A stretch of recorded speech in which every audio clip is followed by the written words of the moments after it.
In September 2017, Hudson's Bay opened their first store in the Netherlands. It was the first store outside of Canada in their 347 years of history. The company earlier bought the Galeria Kaufhof chain in Germany and is owner of Belgium-based Galeria Inno. With the current expansion in the Netherlands, the company strengthens its position as a player in Northwestern Europe. It is questions, however, that if they will be successful within the Dutch retail landscape, where recently some larger retail formulas have disappeared due to changing consumer preferences and consumer shift to online. We wanted to know if the new Hudson's Bay stores have an added value within the Dutch retail landscape. What do consumers think of them? Are they willing to shop with them now and in the future?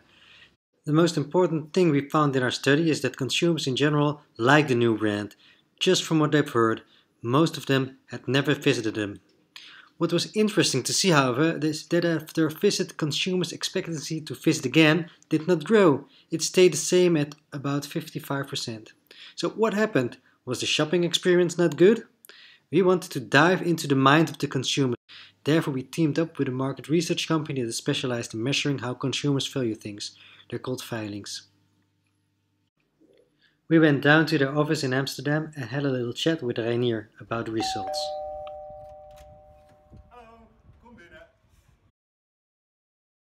My name is Reinier van Rietschoten. I'm one of the founders of Veylinx.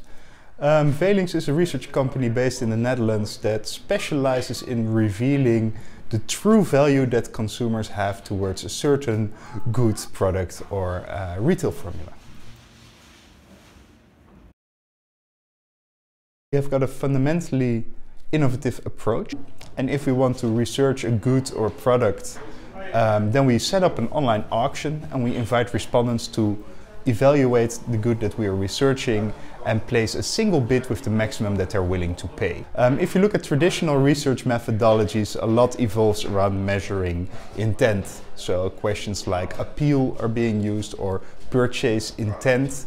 And of course, that is not the real thing, and there's typically quite a big bias between what people say and what people do. There's a new retail formula in the Netherlands called Hudson Bay. Can we see how people perceive Hudson Bay? How is Hudson Bay performing versus some potentially competitive other retail formulas in the Netherlands? What we did is we hosted an auction of selling gift cards. So we took a gift card with a value of 25 euros of Hudson Bay and we let people bid for it.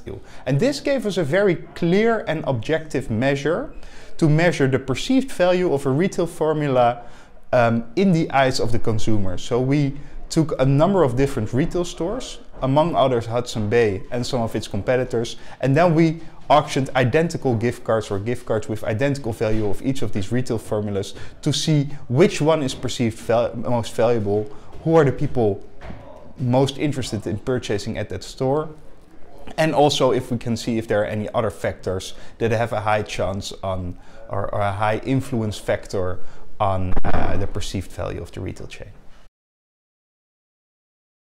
Well, I think that the results drive a very accurate picture of what is currently happening out there in the retail environment. Hudson's Bay is the new kid on the block. They still have a lot of work to do in their awareness, in getting people into the store and having people purchase their first product. What was interesting for me was that the value of the brand increased significantly when people were aware of what Hudson Bay is and what it stands for. But interestingly enough, people who visited the store, that didn't have that much effect as you would like. So there might be something there also in further improving the in-store experience for the retail formula. We saw better results there with other companies. So my key advice to Hudson Bay would, I think, be twofold. It is, first of all, I think continue what they're doing with building their brand and driving awareness, and not just brand familiarity, but really driving awareness in what does the retail brand stand for. And the second thing they should do, or they should focus on a bit more, is in how can we improve the in-store experience. Because what we saw was that the in-store experience at the moment is not adding that much to the brand value or the brand recognition. So there is probably improvement possible in that area. So this was an overview of what our report is about.